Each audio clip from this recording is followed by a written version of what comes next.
Buenas tardes, señores invitados. Se procede a pasar lista. Congresista Raúl Felipe Doroteo Carbajo. Presente. Congresista César Manuel Revilla Villanueva.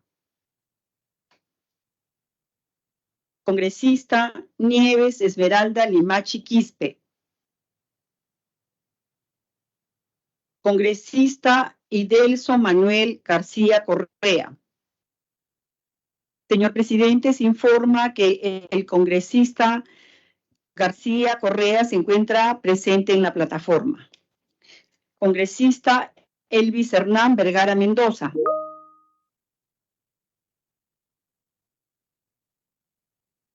Asimismo, el congresista Vergara Mendoza también se encuentra en la plataforma.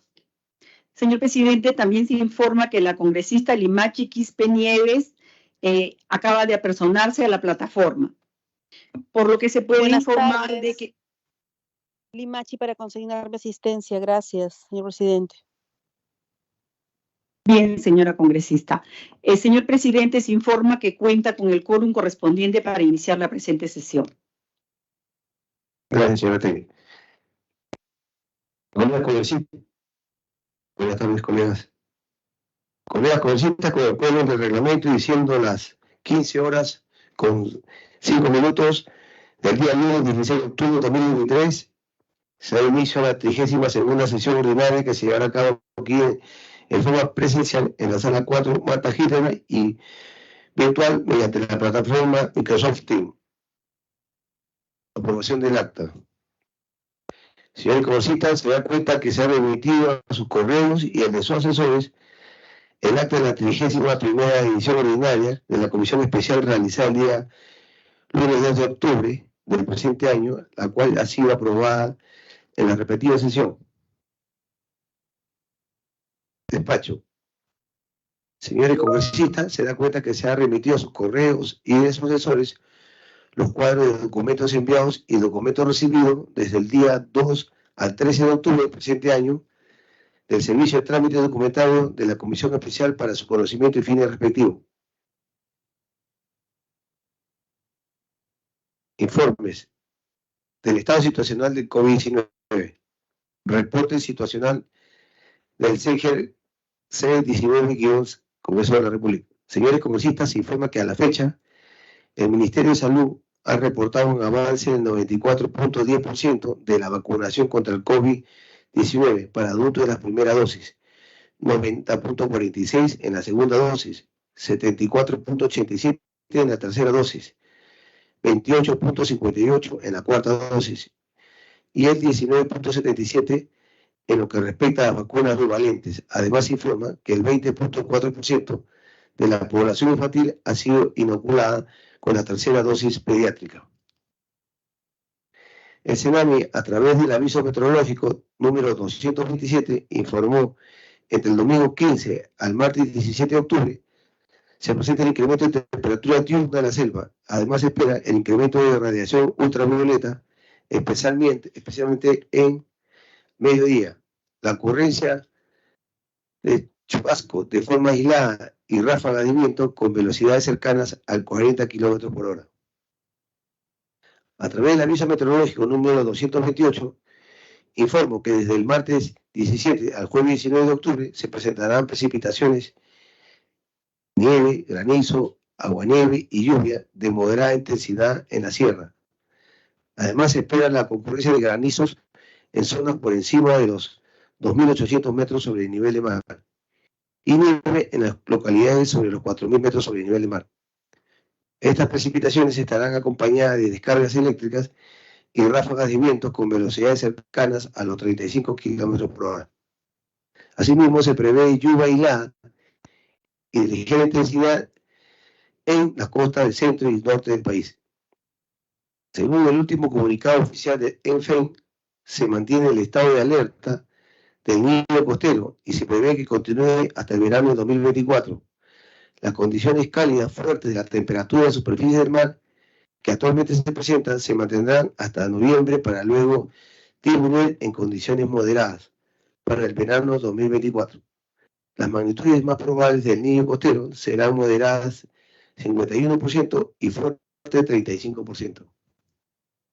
El Instituto Nacional de Defensa Civil, INDECI, mediante nota de prensa número 614-2023, recomienda medidas de preparación ante el aviso meteorológico número 227 del CENAMI, color naranja, que alerta sobre incremento de la temperatura diurna en la selva de los departamentos de Amazonas, Ayacucho, Huancavelica, Huánuco, Junín, Loreto, Madre de Dios, Pasco, Puno, San Martín y Ucayali desde el domingo 15 al martes 17 de octubre. El INDECI, mediante nota de prensa 615-2023, informa que el 13 de octubre se registraron temporales de viento fuertes y lluvias que causan daños a viviendas y locales públicos en la ciudad de Puerto Maldonado, distrito de la provincia de Tambopata, departamento de Madre de Dios. El INDECI, mediante nota de prensa número 616-2023, recomienda medidas de preparación ante el aviso meteorológico número 228, nivel amarillo del CENAMI sobre la ocurrencia de precipitaciones, nieve, granizo, agua, nieve y lluvia de moderada intensidad en la sierra de los departamentos Ancash, Apurímac, Ayacucho, Cajamarca, Cusco, Huancavelica, Huánuco, Ica, Junín, La Libertad, Lambayeque, Lima, Moquegua, Pasco, Piura, Puno y Tacna, fenómeno que presentarán del martes 17 al jueves 19 de octubre. Respecto al reporte sobre casos de dengue, al 5 de octubre de 2023, el Centro Nacional Epidemiológico, Prevención y Control de Enfermedades de MINSA han reportado hasta la fecha 365 fallecidos, 592 hospitalizados y 190.805 casos confirmados. Finalmente se puede apreciar que el mayor número de casos acumulados por dengue es de la región Piura con 75.610 casos, seguidos por Lambayeque con 35.290, luego Lima con 31.216, La Libertad con 26.616 y Ica con 17.866. Colegas congresistas, si algún parlamentario desea informar, puede hacerlo por espacio de 2 minutos.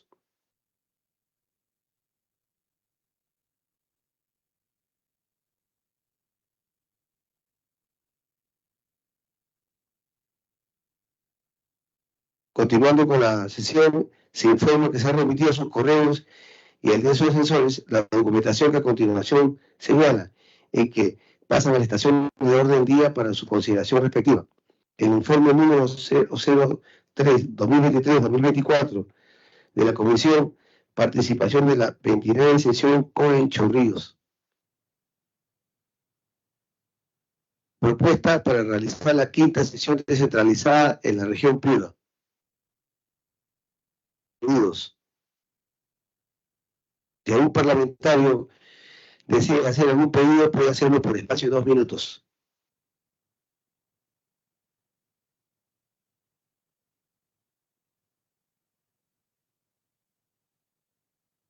Continuando con la sesión, tenemos la presentación del señor Nelson Eduardo Yalta, Contralor General de la República, quien informará en relación a los siguientes temas.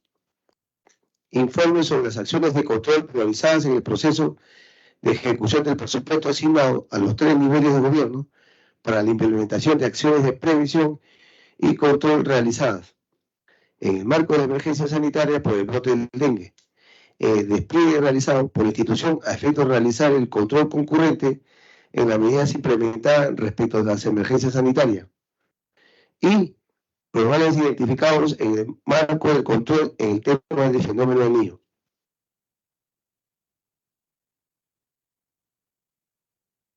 Señores congresistas, a nombre de la Comisión Especial, damos la bienvenida al economista Nelson Eduardo Yalta, Contralor General de la República, quien informará en relación a los temas precedentes señalados.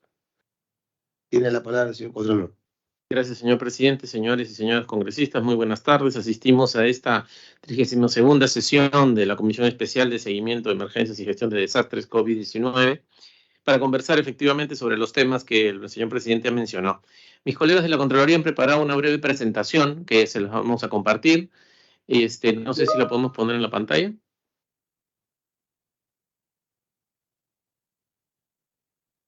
A ver, para conversar sobre el tema del dengue y también sobre el fenómeno del niño, ¿no? En primer lugar, cabe destacar de que cuando hablamos de dengue, ¿no? Efectivamente, y a mirar la ejecución presupuestaria, el Estado peruano tiene un programa presupuestal para luchar contra las enfermedades metaxénicas y de zoonosis, ¿no? Que son pues muy importantes cada vez que se presenta el fenómeno del niño, porque en realidad, tal como se ha evidenciado, por ejemplo, en el caso del ciclón Yaku, la cantidad de muertes por el propio ciclón, digamos, por el movimiento de masas, por el movimiento de aguas, etcétera, por los huaicos, es mucho menor. En realidad, la mayor cantidad de problemas viene después, cuando el sistema de salud es incapaz de atender las necesidades producto de, por ejemplo, el dengue, la malaria, ¿no? Y cuáles otras enfermedades metaxénicas que se dan en el Perú, ¿no? Y como les decía, el programa presupuestal 017, que trata de enfermedades metaxénicas y zoonosis, tiene 481 millones de soles, ¿no? Ahí está metido el dengue, ¿no? Y obviamente no podemos discriminar exactamente de todo eso cuánto es para dengue. Pero lo cierto es que los niveles de ejecución todavía, digamos que se aprecian en un 69% a nivel del gobierno general, 69% a nivel nacional, 70% en los gobiernos regionales y 50% en los gobiernos locales, da una idea de que todavía no se ha logrado ejecutar todos los recursos que se tienen programados. Porque si bien es cierto, 69%, digamos, no está mal, debería estar un poco más alto, considerando de que ya estamos a mediados del mes de octubre y que prácticamente estamos por cerrar el mes 10 de los 12 meses del año, ¿no? Pero esto se ve con mayor claridad cuando uno mira las fases del gasto público. O sea, esos 481 millones de soles disponibles para este año, solamente a la fecha se ha contractualizado el 85%, ¿no? O sea, el 84.4%. O sea, contratos firmados, ¿no? Entonces, si realmente uno quisiera ejecutar todo su presupuesto hasta el cierre del año, a esta fecha ya debería tener casi todo contractualizado, ¿no? O sea, ya casi el 100% comprometido. Porque lo que estamos diciendo es que ese 69% de devengado va a subir 85%, pero se va a quedar todavía del 100% que debería ser la ejecución global, ¿no? Sin embargo, cuando hablamos de dengue propiamente dicho, ¿no? Vale la pena destacar esto. Han habido 3 dispositivos habilitados en abril, en mayo y en agosto, los decretos supremos específicos para el dengue. Y lamentablemente de estos 77 millones de soles asignados dentro del marco presupuestal exclusivamente para el dengue, su nivel de ejecución todavía es aún mucho menor. Estamos hablando de que para el dengue en estos 3 dispositivos, por 77.2 millones de soles, repito, dispositivos que se han habilitado en abril, en mayo y en agosto, ya estamos en octubre, solamente se ha ejecutado el 33%, casi un tercio. No, lo más probable entonces es que faltando 2 meses para que acaben el año prácticamente, porque como digo ya estamos a mitad del mes de octubre, solamente falta noviembre, diciembre, y todos sabemos que diciembre es un mes, la mitad prácticamente muerto, ¿no? Entonces nos quedan en la práctica 2 meses para terminar la ejecución del año. Muy probablemente buena parte de estos recursos no se puedan ejecutar, porque como ustedes se dan cuenta, viendo solamente la ejecución de las fases del gasto, tenemos que solamente se ha comprometido el 45% de los 77 millones a la fecha y se ha devengado el 33%, ¿no? Ahora, frente a estas circunstancias, además de alertar los niveles de baja ejecución presupuestaria, la Contraloría ha desplegado casi 80 servicios de control, ¿no? Para distintos tipos de enfermedades, particularmente del tema del dengue. Como se dan cuenta, 75 de esos informes son sobre dengue. Y lo que se ha detectado, ¿no?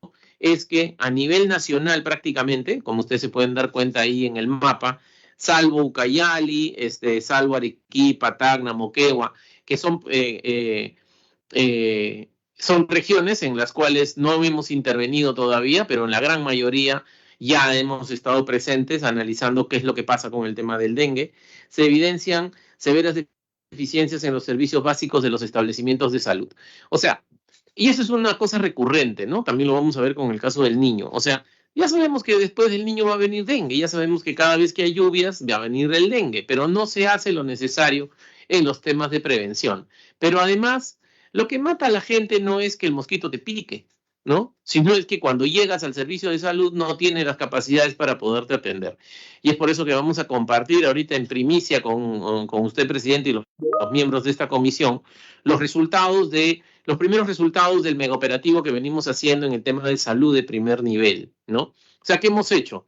Y hemos ya cerrado, y ahorita lo voy a presentar, estamos visitando, mejor dicho, de los más de casi 9,000, ¿no?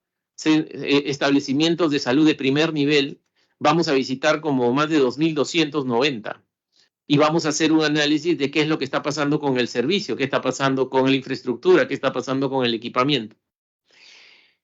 Y ahí se nota claramente la enorme precariedad del sistema de salud, que durante los últimos años, a propósito del COVID, ha recibido ingentes recursos, ¿no? Pero esos ingentes recursos se han concentrado en los niveles del nivel 2 y nivel 3 de atención. El nivel 1, que es la base, está en una precariedad muy grande, ¿no?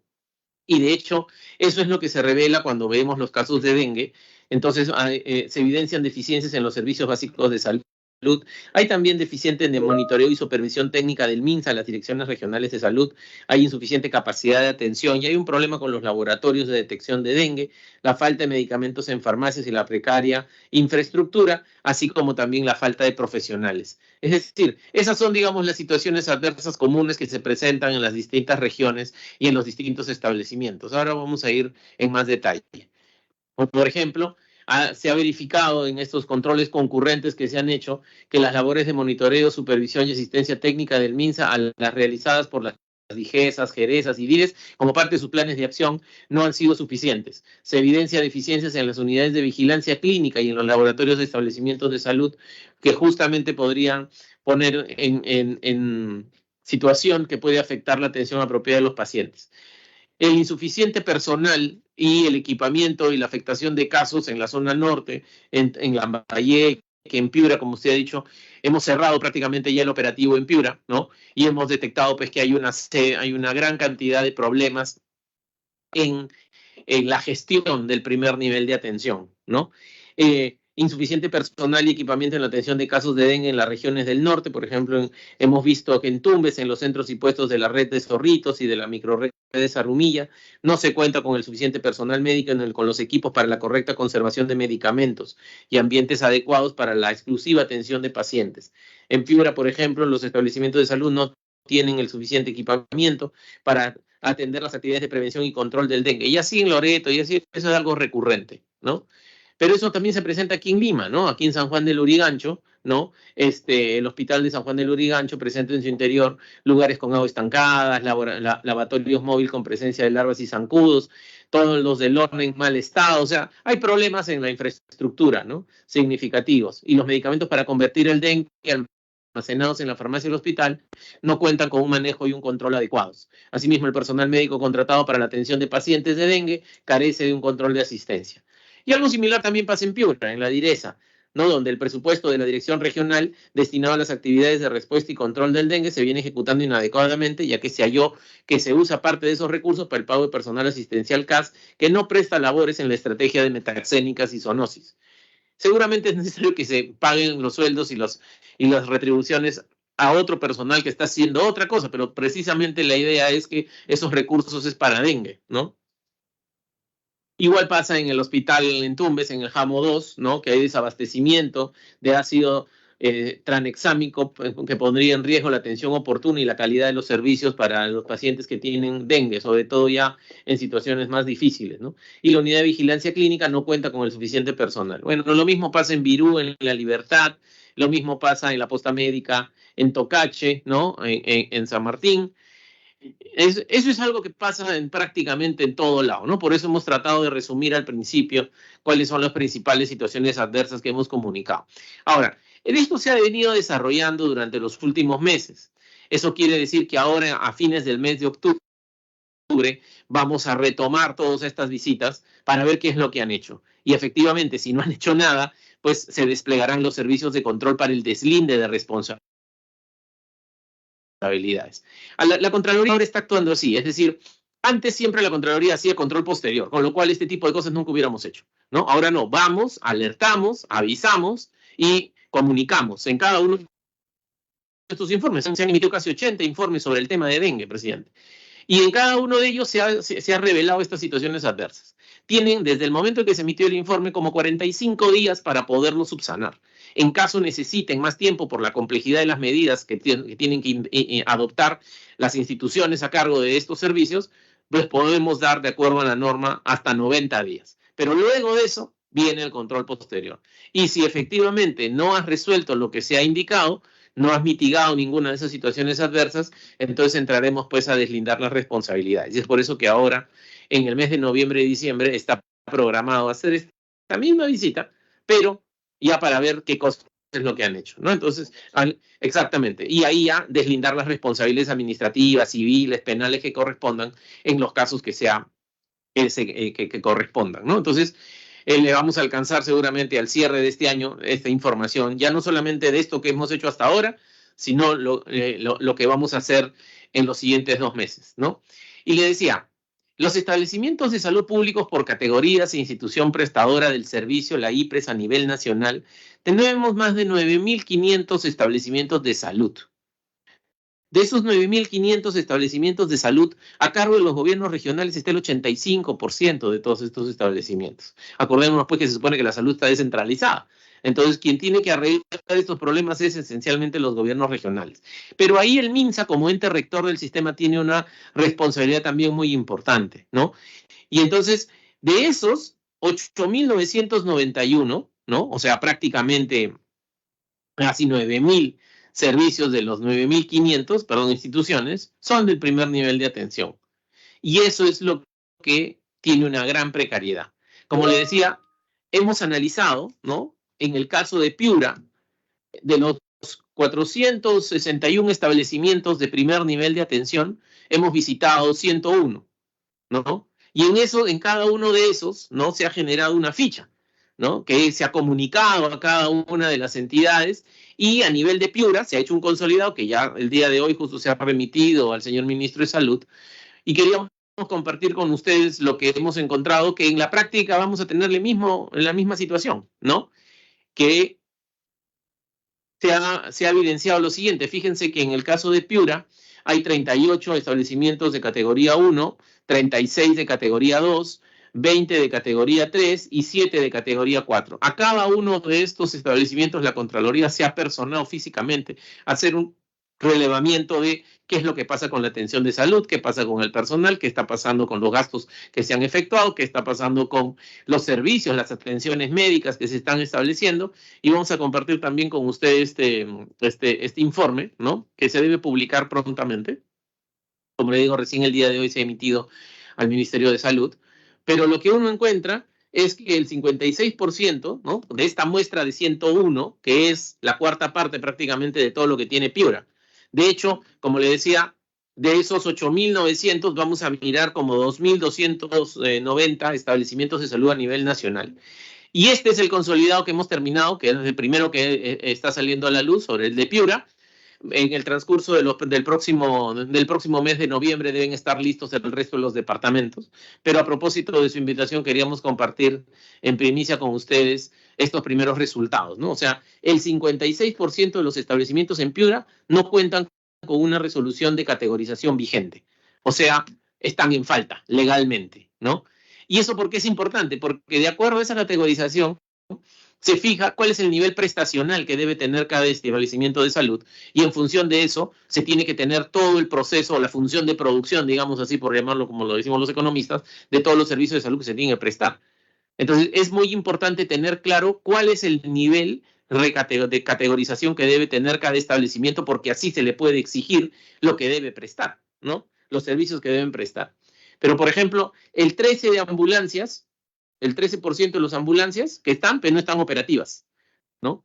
O sea, está la ambulancia, sí, pero no funciona, ¿no?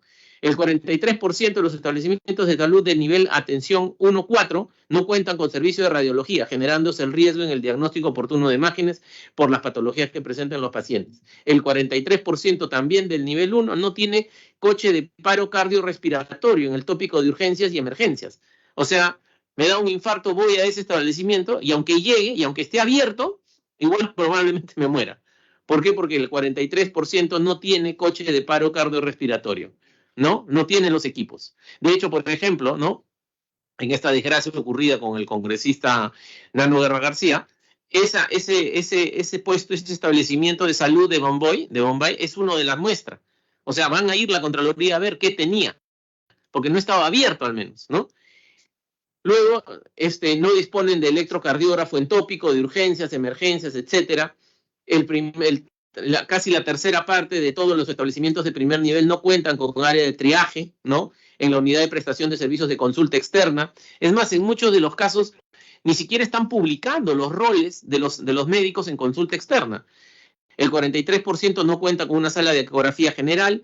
El 40% de los ambientes de vacunación establecidos de salud en el primer nivel de atención no cuentan con punto de agua y lavadero quirúrgico, ¿no? Evidentemente esto perjudica el proceso de vacunación segura en condiciones de bioseguridad y el 37% de ambulancias tipo 1, el 22% de ambulancias tipo 2 y el 100% de ambulancias tipo 3 no cuentan con placa, ¿no? Entonces su circulación pues es complicada, ¿no? Y así, o sea, hay mucho por hacer en el sistema de salud. Yo creo que algo que debería hacerse es a partir de este tipo de diagnósticos que, así como de Piura va a estar en cada uno de los departamentos del Perú el próximo mes de noviembre, debería de repente la comisión de su presidencia organizar una mesa de trabajo, ¿no? Con el sector salud, con el sector economía y finanzas, porque esto es un tema de gestión, requiere un poco de plata, ciertamente, pero es más un tema de gestión, ¿no? O sea, el Estado peruano tiene los recursos, ¿no? Miren todo lo que se deja de gastar, ¿no? Entonces es cuestión de mirar cuáles son las reglas y crear un programa de trabajo e encaminar una reforma de verdad en el sistema de salud que evite que estas situaciones se sigan presentando, ¿no? Porque al final son los más pobres y vulnerables los que van al servicio de salud, ¿no? La gente con recursos económicos suficientes, normalmente, salvo que esté de viaje y de paso por esas zonas, no se atiende en estas condiciones, ¿no? Y con relación al tema del niño, que yo siempre he dicho, el niño en realidad está muy vinculado a los temas de enfermedades metaxénicas. De hecho, una buena parte de las muertes que ha ocasionado por dengue, no más de 420 personas que murieron por dengue, mucho de eso está relacionado al yacu, pues. Si no hubiera habido yacu, no hubiera habido ese nivel de explosión de dengue. Y eso es una de las cosas que más nos preocupan por el tema del fenómeno del niño costero y el fenómeno del niño global. Que como usted bien ha mencionado, ¿no? Estamos frente a un fenómeno del niño global moderado, con una probabilidad de 51% y 35% fuerte, ¿no? Para ponerlo en términos más ilustrativos, el fenómeno del niño del 2017 fue moderado, ¿no? El del año 97 y 98 fue fuerte. Y el del 82 y 83 extremadamente fuerte. La probabilidad de que sea como el del 82-83 es menos de 1% a la fecha. Pero todo parece indicar que vamos a tener un fenómeno del niño fuerte. Ojalá nos equivoquemos. Porque si bien es cierto ahorita, como usted ha mencionado, presidente, la probabilidad es 51 de que sea moderado y 35 de que sea fuerte, lo que hay que ver es la velocidad de cambio en esas probabilidades, ¿no? Entonces, cada vez está cambiando más rápidamente el fuerte. Entonces hay que esperar, ojalá que todos estamos rezando para que, como dicen, pues Dios es peruano, entonces evitará que el fenómeno del niño llegue prontamente, ¿no? Y con esa intensidad. Pero yo creo que es necesario que nos preparemos para un fenómeno del niño fuerte, sobre todo en los últimos meses. Y eso también, ahí viene la reflexión que hacía la Contraloría y que hice yo hace un mes atrás, casi 2 meses, ¿no? Cuando lanzamos el megaoperativo a nivel nacional, y veíamos pues que el nivel de ejecución del gasto de los casi más de $1.000 millones que el gobierno ha dado para el fenómeno del niño tenía un nivel de ejecución muy bajo, ¿no? Algo parecido a lo que pasa con el dengue, con la tercera parte de la ejecución, ¿no? De hecho, el problema del niño costero en el Perú es lluvias en el norte, ¿no? Y sequías en el sur. ¿no? Que eso también nos empieza a preocupar porque obviamente se van a perder un montón de posibilidades de cultivos, ya no por la sobrecantidad de agua, sino porque ya no hay agua, ¿no? Y de hecho, para el fenómeno del niño costero en general, el gobierno a la fecha ya ha habilitado 4.116 millones de soles. Por eso les decía, más de 1.000 millones de dólares, como casi 1.200 millones de dólares.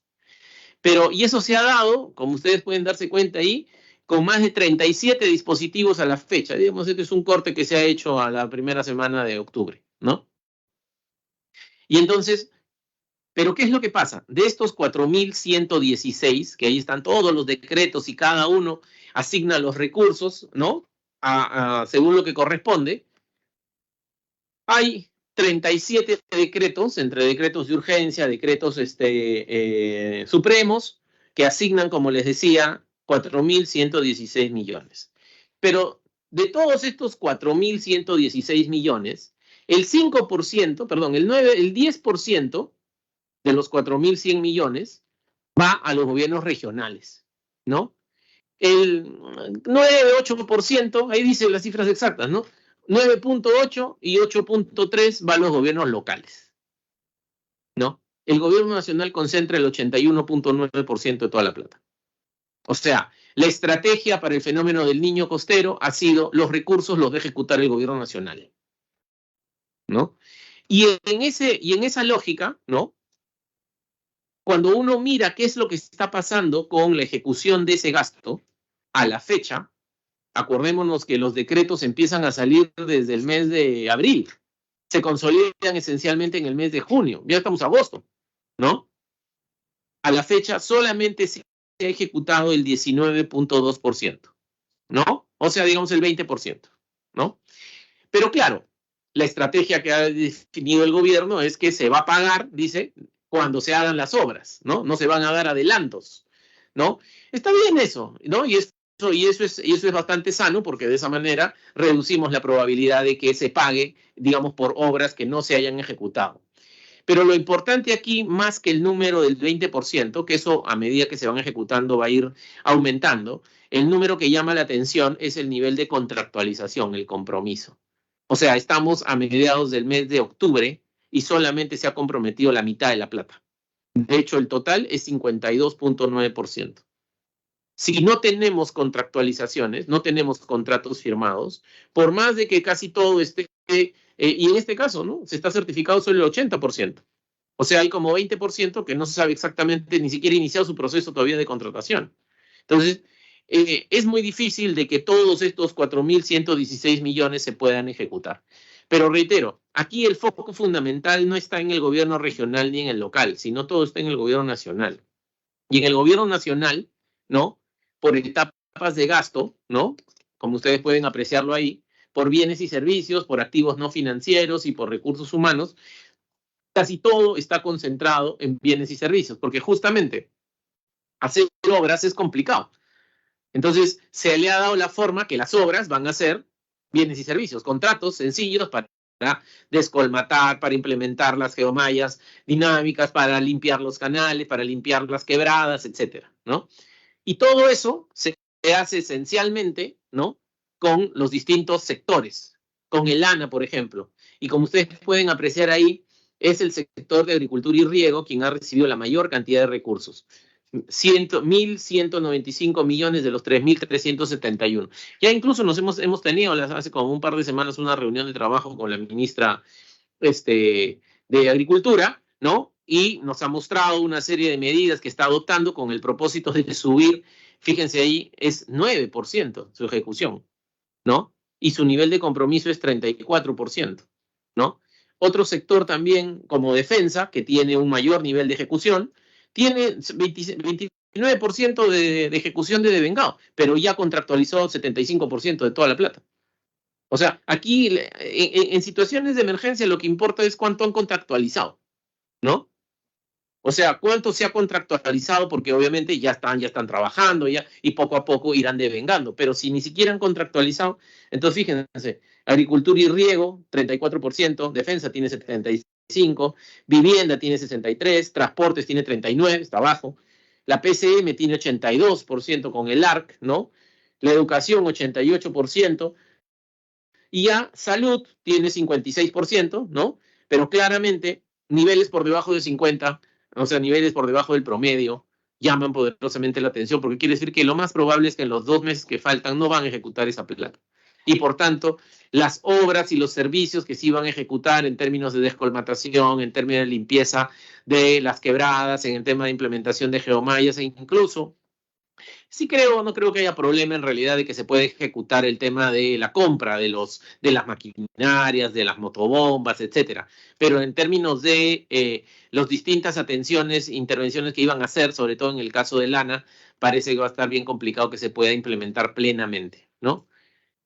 De hecho, nosotros desde el mes de mayo, junio, estamos implementando todo un plan de control para la gestión de riesgos de desastres. Tenemos como más de 820 auditores repartidos, sobre todo en toda la costa norte, ¿no?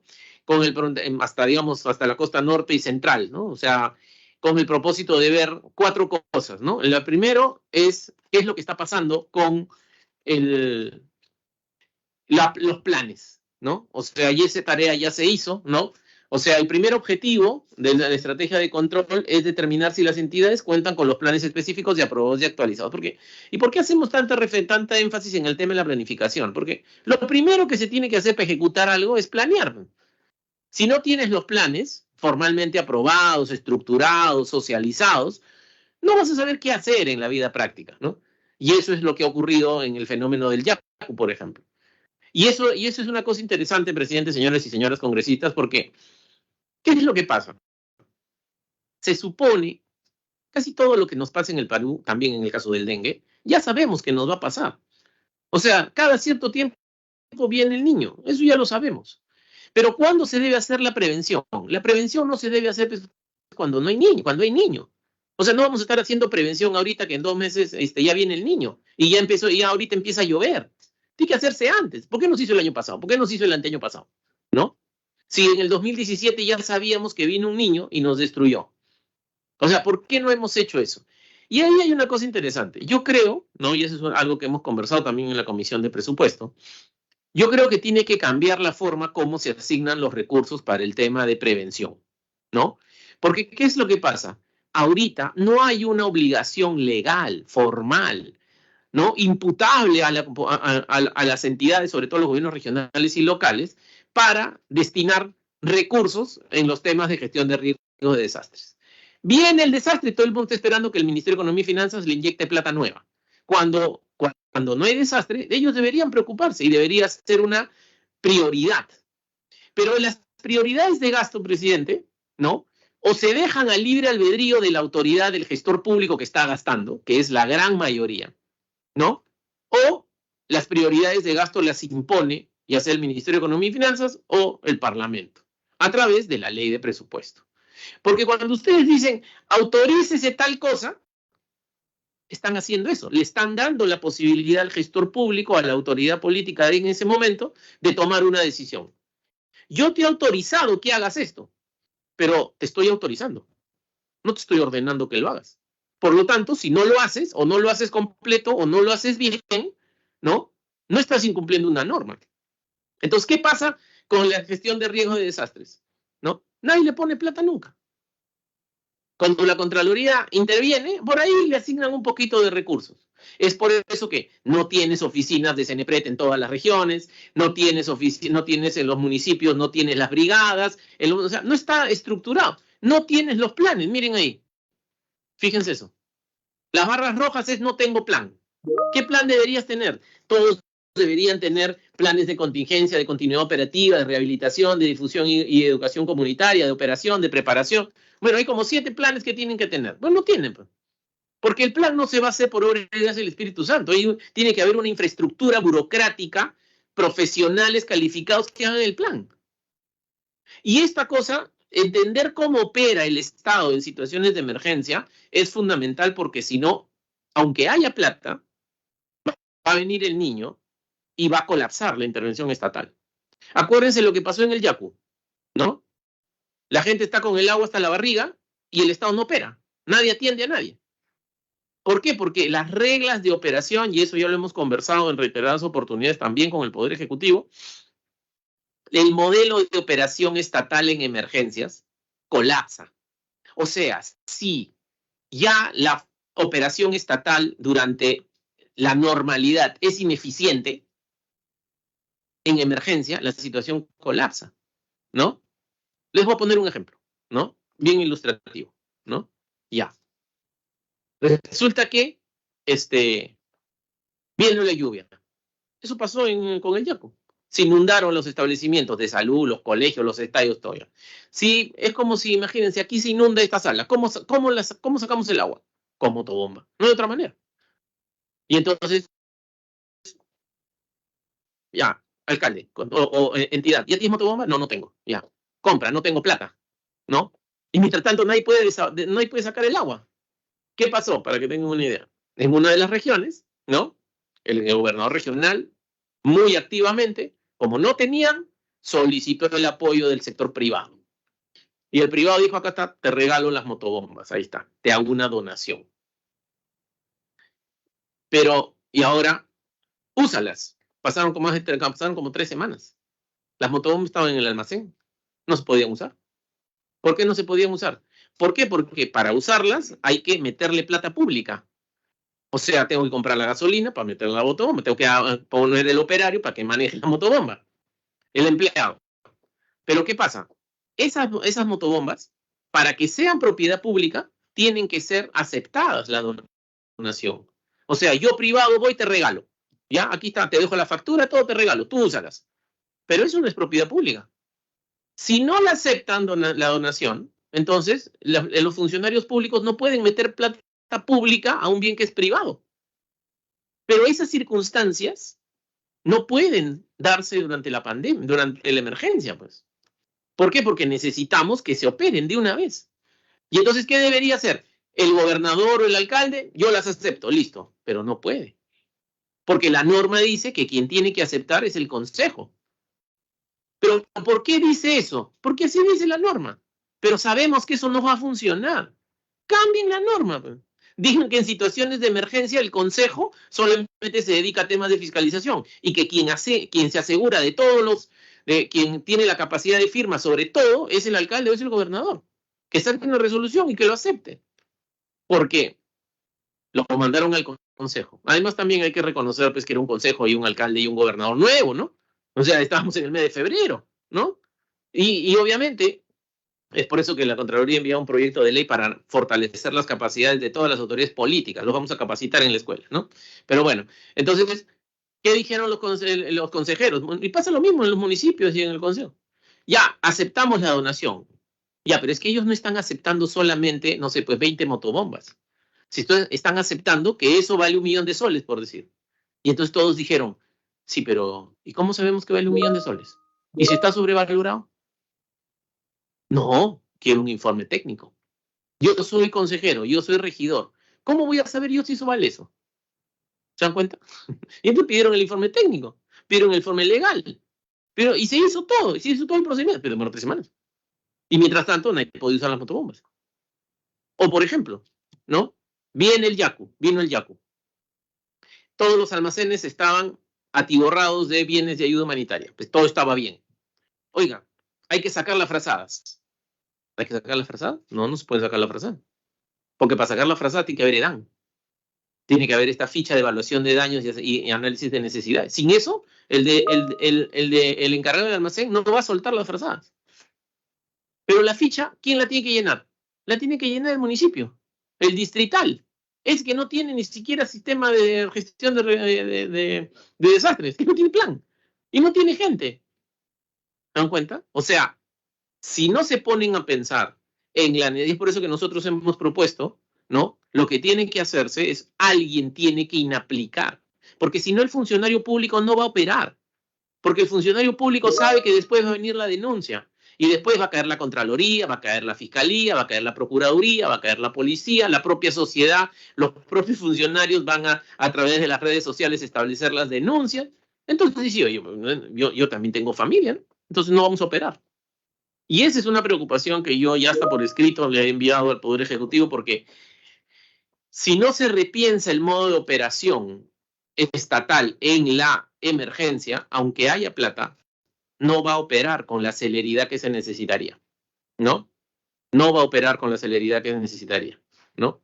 Entonces, y de hecho,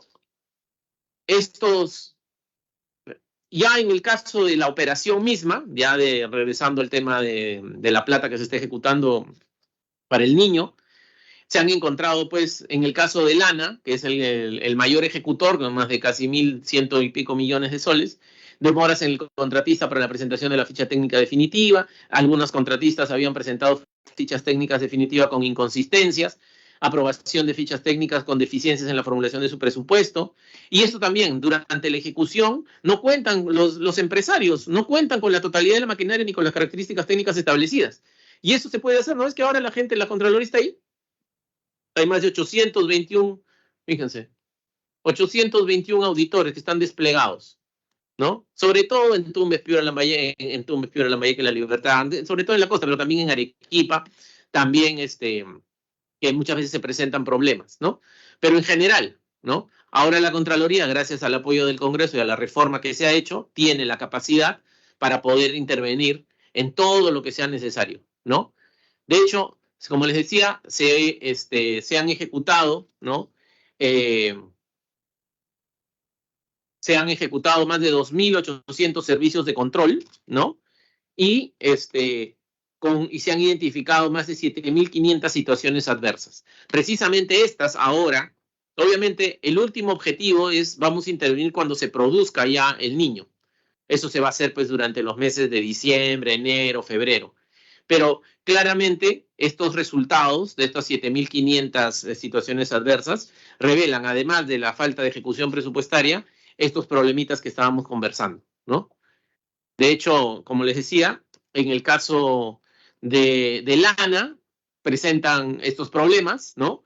En Piura, en Lambayeque, en Ica, en Lima Provincias, etcétera. Pero también en el caso del ARC, que tiene un muy buen nivel de ejecución, al menos de contractualización, ya es el que más ha contractualizado, como el 80%, pero hay demoras en el inicio de los procedimientos de selección con respecto al programa tentativo, las fichas técnicas han presentado fuera de plazo, el levantamiento topográfico efectuado por el contratista para elaborar la ficha técnica presenta inconsistencias, la designación de inspectores al personal de ARC en adición a sus funciones y no cuentan con el equipamiento técnico necesario, etcétera, ¿no?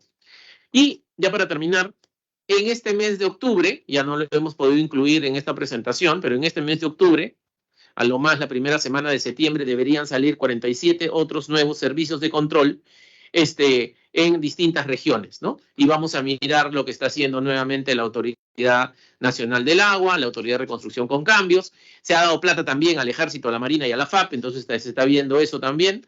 Y evidentemente vamos a desarrollar también, ¿no? En este mes de octubre, está interviniendo al proyecto especial Chirapiura, ¿no? También a la Dirección Regional de Salud de Luciano Castillo de Coloma, y a nivel de los distritos, a una serie de distritos y de provincias, como Datén del Marañón en Loreto, Oxapampa en Pasco, Satipo en Junín, el propio municipalidad de Espinar en Cusco, y obviamente en Tacna, y también en municipalidades de Piura y de Ancash, además de las de Lima, ¿no? Que estamos viendo el tema de Huarochirí y de Yauyos.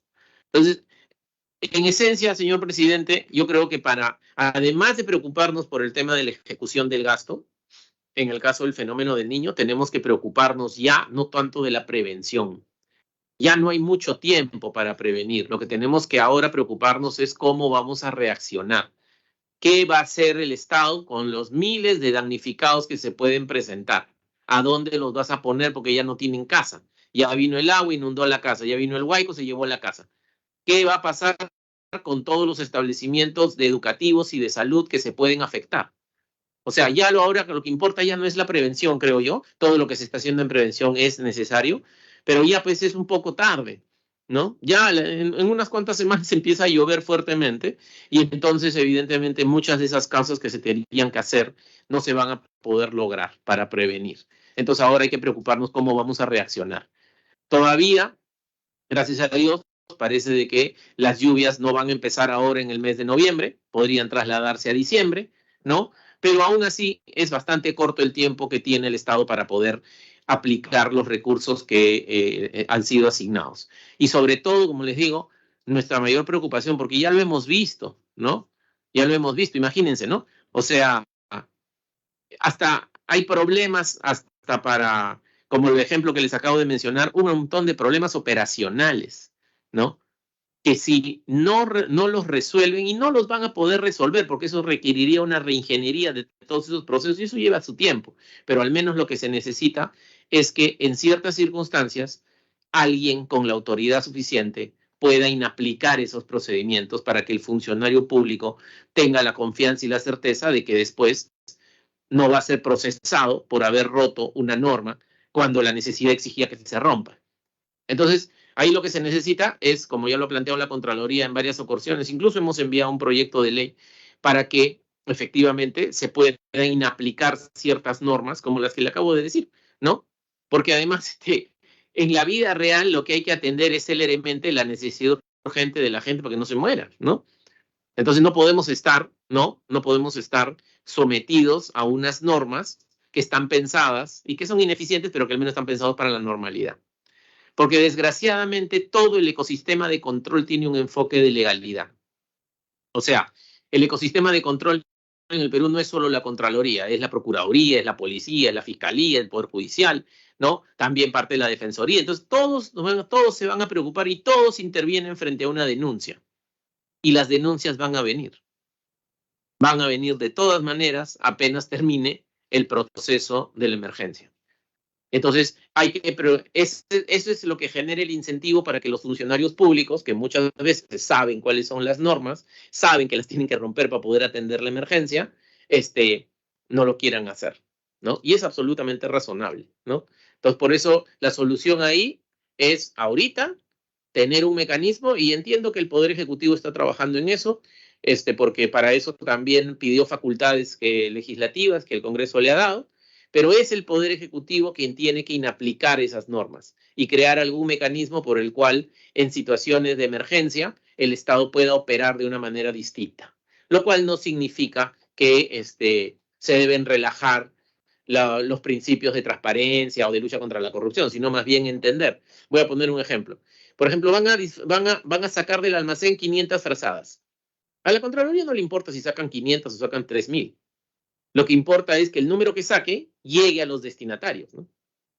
Entonces, en realidad no tiene ningún sentido establecer un procedimiento muy burocrático o muy complejo para que puedan sacar las 500, que sean 500 frazadas, ¿no? Entonces, lo importante es que lleguen las 500 frazadas, que no se vayan a perder en el camino, ¿no? Entonces, en ese sentido, por ejemplo, el tener el EDAN completo no se necesita para el control, ¿no? Porque como les digo, yo no veo cuántas planas, o sea, eso lo voy a ver después. Lo que me importa es, han salido 500 frazadas y se han entregado 500 frazadas. No se ha perdido alguna frazada, ¿no? Pero entonces hay varias cosas que se tienen que repensar, ¿no? Me acuerdo también, y con esto acabo, señor presidente, agradeciéndole por su invitación. Me acuerdo también, el río está colmatado, ya, hay un montón de palizada. Entonces le decía al alcalde, ¿no? Límpialo, pues, ¿no? Me dice el contralor que no tengo maquinaria. Ya, ok. Alquílala. No tengo plata. Además no me quieren alquilar, porque también es cierto, el mercado reacciona y se la quieren vender. Nadie se la quiere alquilar, ¿no? Y se la quieren vender a un precio mayor. Pues todo eso sucede. Bueno, para hacer el cuento corto, bueno, el gobernador intervino, bueno, le digo, llama al Minagri, PCI tiene maquinaria, ¿no? Que PCI descolmate, ¿no? Arregle eso. Dije, vengo en 2 semanas, ¿ya? Y efectivamente empezaron a limpiar. Llegué, estaba contento, yo dije, están limpiando todo. Pero, ¿qué pasa? Limpian todo el cauce, pero toda la palizada se concentra debajo del puente. Y ahí viene un problema operativo, otro problema operativo. ¿Por qué? Porque PCI no puede limpiar el puente. Porque el puente, el lecho del río que corre por debajo del puente, no es competencia de PCI, es competencia de Provías. Entonces, si usa el presupuesto del Minagri y del PCI para limpiar el puente, esto es una malversación pura. Pero lo que se necesita es que haga eso, es que alguien le diga, oiga, limpie el puente, porque si no limpia el puente, a pesar de que no es su competencia, se va a crear un dique natural. Y entonces de nada va a servir que haya limpiado el cauce, igual se va a desbordar, se va a rebalsar el agua por ahí. Pero en la normalidad, ¿cómo es la lógica? No, el puente es de Provías. Entonces, agricultura solamente llega hasta unos metros antes del puente. Para tocar el puente tendría que haber un convenio de cooperación interinstitucional. O decirle a Provías, yo limpio hasta acá, tú traes tu maquinaria, tú limpia el puente. Pero eso no puede hacerse pues en la emergencia, ¿no? Y eso es lo que la población más le frustra, ¿no? No, porque es una cosa absurda, ¿eh? Es ilógico. La lógica popular, ¿no? Esta forma de operar en el Estado en situaciones de emergencia va en contra del sentido común. Pero tienen que limpiarlo, sí, pero no puedo, ¿no? Entonces, por eso les decía, es muy importante, y ojalá que el gobierno tome en cuenta esa recomendación, tienen que repensar el modelo de operación estatal en situaciones de emergencia. Alguien con autoridad tiene que hacerse responsable de inaplicar la norma, porque si no va a ser muy difícil, sobre todo en el caso del fenómeno del niño fuerte, que el Estado pueda reaccionar con celeridad, ¿no? Muchas gracias.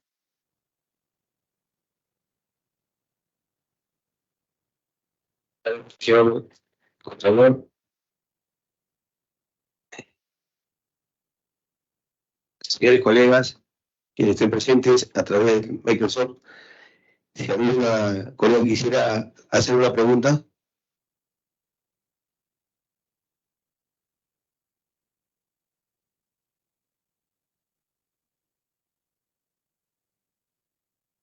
Señor Contralor, a ver, entiendo, ha hecho una exposición, una radiografía de lo que está, de verdad, ya no es de conocimientos públicos, sabemos, pues, obviamente del cargo, yo he sentido el martes de la semana pasada en el COE, ellos manejan otra cifra, probablemente de su diagnóstico, ¿no? Los compromisos, además a la ministra de Agricultura la felicitaron porque ha incrementado su presupuesto, dice, de 9 a 13%, ¿no? Es lo que usted ha manifestado. Y es la que mayor presupuesto lo han designado. Y ahora yo le manifiesto con respecto al primer punto que hemos estado en la exposición del dengue. ¿Por qué la inversión en ejecución de gastos contra el dengue es muy pobre? Esa es la primera pregunta que quería hacer. No sé si la voy haciendo mientras. Luego, la segunda pregunta que quería saber, siendo la responsabilidad de las autoridades de atender las necesidades de la población, teniendo en cuenta la falta de médicos, equipos, la responsabilidad de las autoridades de no subsanar estas observaciones.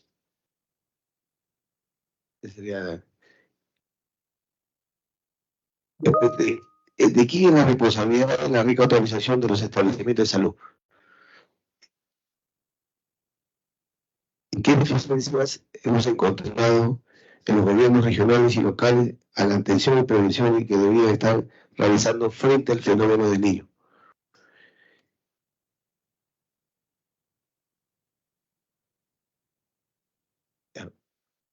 A ver, efectivamente, ¿no? Yo, de hecho, como le comenté, tuvimos una reunión de trabajo con la ministra de Agricultura, le manifestamos nuestra preocupación, evidentemente, por el bajo nivel de ejecución que a esa fecha tenía. Sigue siendo bajo, pero es verdad, ha mejorado, ¿no? Acordémonos que, digamos, hace un par de meses el nivel de ejecución estaba en general en 6%, ahora está en casi 20%, ¿no? A nivel global. Pero aún así, en el caso de agricultura y el sector de agrario y riego, lo que preocupa no es solamente ese 9%, sino un nivel de compromiso de solamente la tercera parte, 34%, ¿no?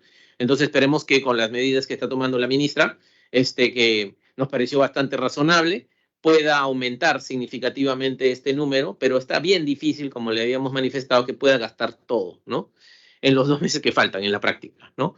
Ahora, en el caso del dengue, el nivel de ejecución que ya se ha referido y que es de 33%, la verdad que justamente hemos desplegado una serie de procesos de recopilación de información para preguntarle a los ejecutores, estamos identificando quiénes son los ejecutores de estos 77 millones.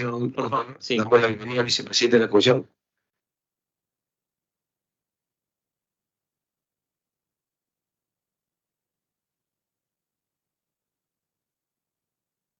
Y nos comprometemos a, en cuanto tengamos esa información, alcanzarle a su despacho, ¿no? Porque ¿Qué es lo que pasa? No podemos identificar con facilidad a través de los sistemas de información cuánta plata se da al dengue, salvo que los decretos supremos se emitan con ese propósito. Y se han emitido pues 3 decretos supremos con 77 millones, a los cuales sí les hacemos seguimiento, y se hace seguimiento a través de los portales de transparencia económica del Ministerio de Economía y Finanzas, pero queremos saber qué es lo que ha pasado, ¿no? Así que justamente hemos desplegado para responder su pregunta, ¿por qué ese 33% es 33%, ¿no? Creemos que debe ser igual como el resto, las dificultades de las capacidades de ejecución, ¿no? Siempre es difícil.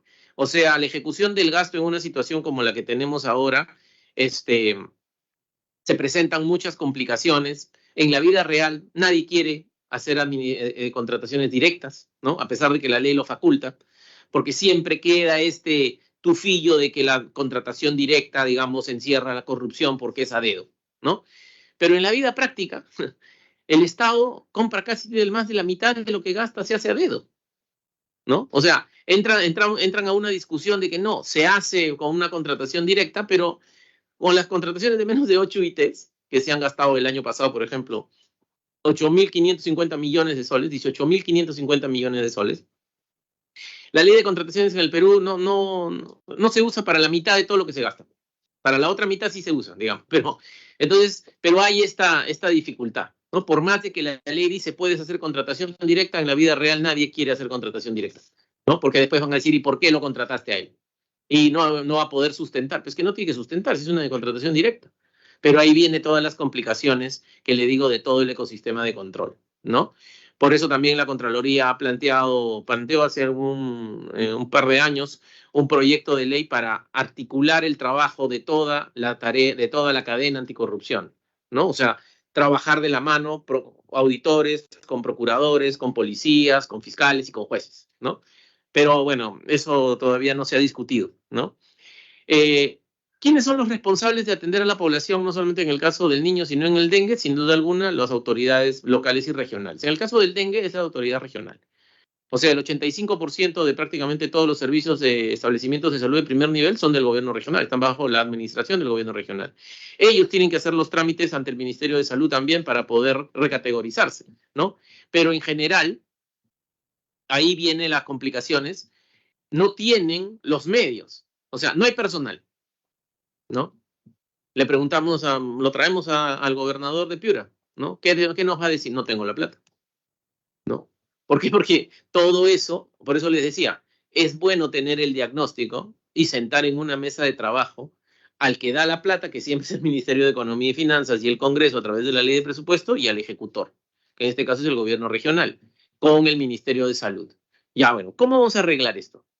Porque esto no se arregla solamente con buenas intenciones. Se necesita cambiar las normas que puedan tener personal calificado y que puedan gastar, ¿no? Y tener la plata. Pero muchas veces la plata pero está mal distribuida, ¿no?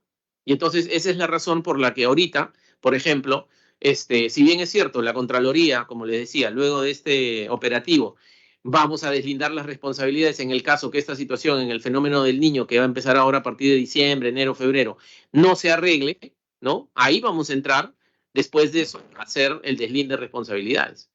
Pero ya pasó. La idea es evitar que vuelva a suceder, ¿no? Entonces, por esa razón, yo me comprometo, presidente, vamos a alcanzarle la información detallada de ejecutor por ejecutor del dengue, ¿no? Eso le vamos a alcanzar, ¿no? Eso era todo, señor presidente.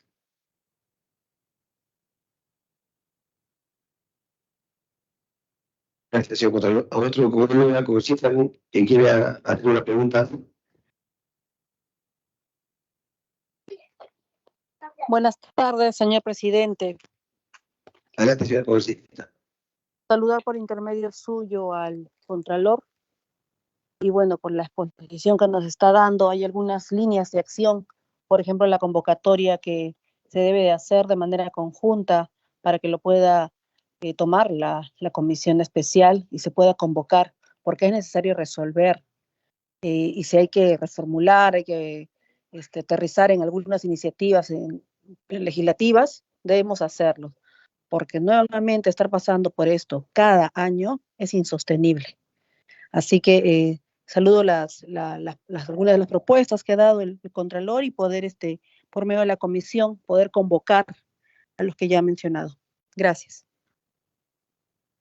Sí, presidente. A propósito de lo que ha mencionado el congresista Limachi, y usted también lo mencionó, les voy a contar muy brevemente algo que podría ser útil para el tema de gestión de riesgo de desastres. En el Perú hay un sistema de gestión de riesgo de desastres que lo lidera INDES y CENEPRED y que nos involucra a todos. El problema es que nunca nadie le pone plata. O sea, todo el mundo se preocupa del niño cuando ya tiene el niño encima.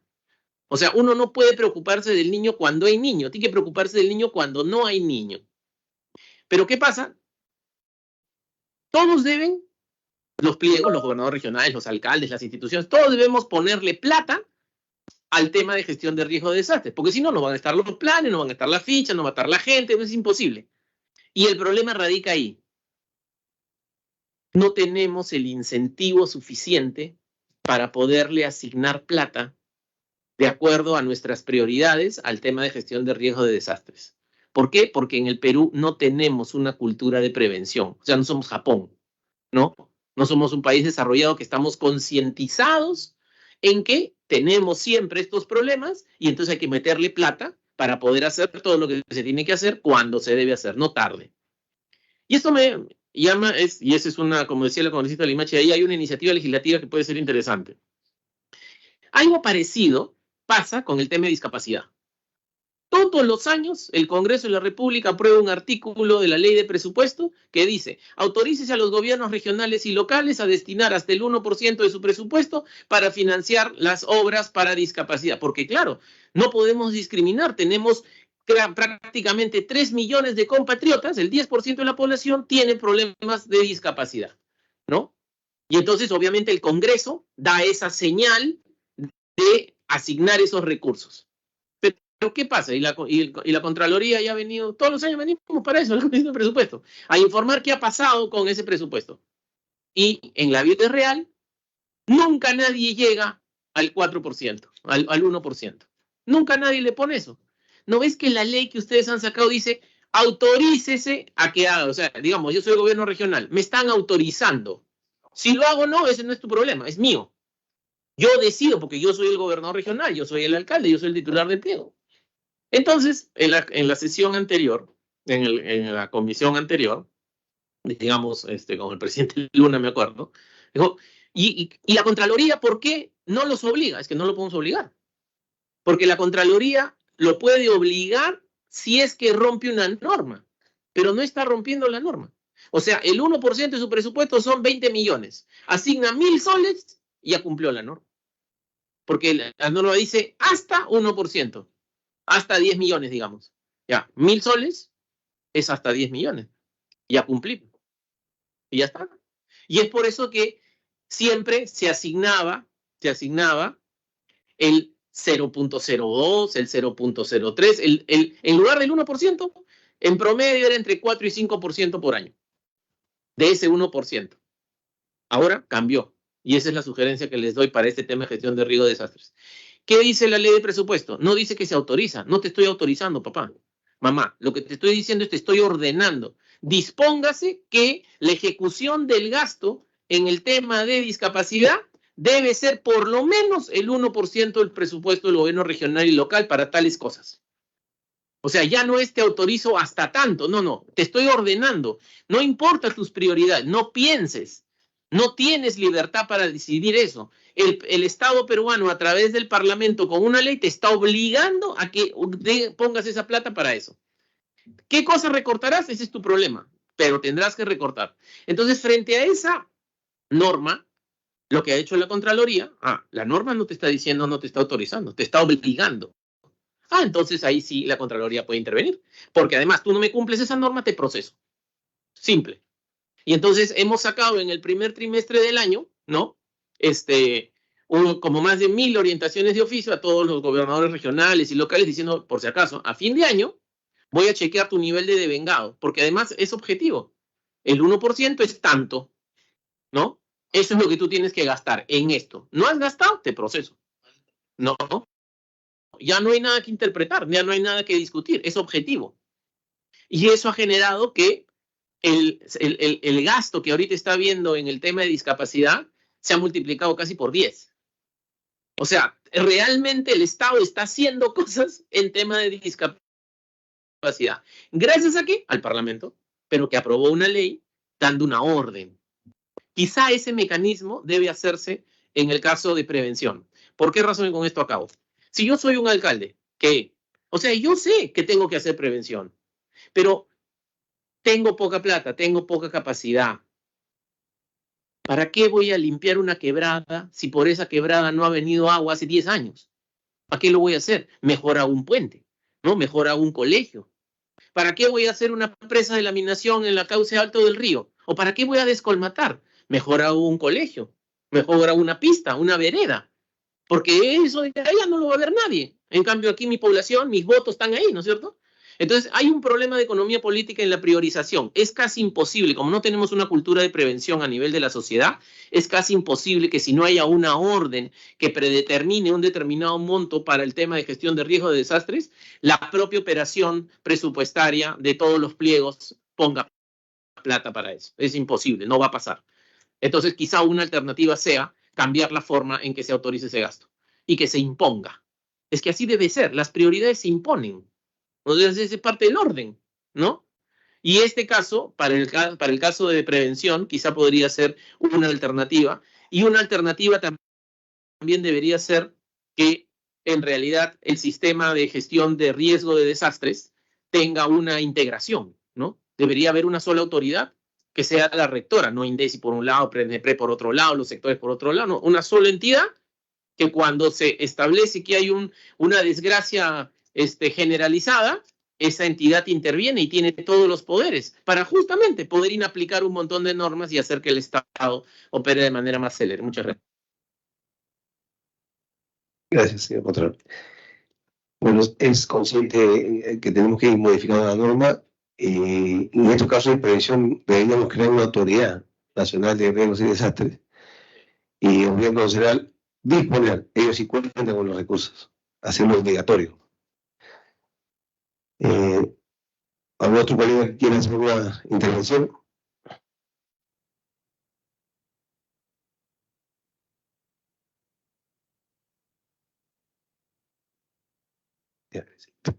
Señor Consulta, finalizada la absolución de las preguntas, agradeciendo la participación de nuestros invitados al señor Nelson Chac Yalta por acudir a la comisión especial para abordar los temas precedentes señalados. Se da una breve pausa para el retiro del invitado.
Ya. Continuando con la sesión, en lo referente al informe número 003-2023 de la Comisión respecto a la participación del suscrito en la sesión número 029 del COE en Chorrillos, se ha emitido el indicado informe en la cual se plasman los temas que han sido tratados y que principalmente tienen que ver con las acciones de prevención en las zonas que se verán afectadas por el fenómeno del Niño, por parte de los ministerios involucrados, teniendo en cuenta la importancia de los manifestados, someto a su consideración a fin de que se presenten sus observaciones y aportes. Si no hay oposición, se dará por aprobada. Colegas congresistas, no habiendo oposición al informe número 0023, 2023-2024 de la Comisión Especial, participación de la sesión número 029 del COE Chorrillos ha sido aprobado por unanimidad.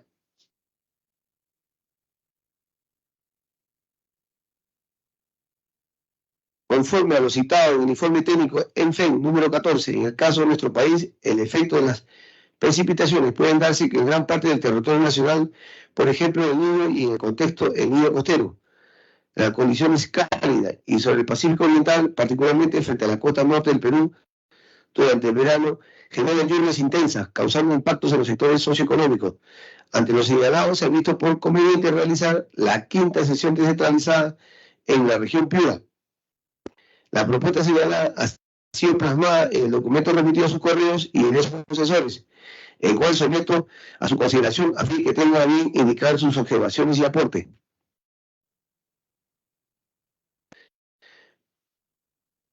Teniendo en cuenta los patrocinados, solicito la aprobación de la misma. Al no haber oposición, ha sido aprobado por unanimidad. Realizar la quinta sesión descentralizada en la región Piura en la fecha y términos señalados. Finalmente, solicito la aprobación del acta de la presente sesión con dispensa de su lectura, a fin de implementar los acuerdos adoptados. Si no hay oposición, se dará por aprobada. Colegas congresistas, no habiendo oposición al acta de la presentación de sesión de la presente sesión, ha sido aprobado por unanimidad.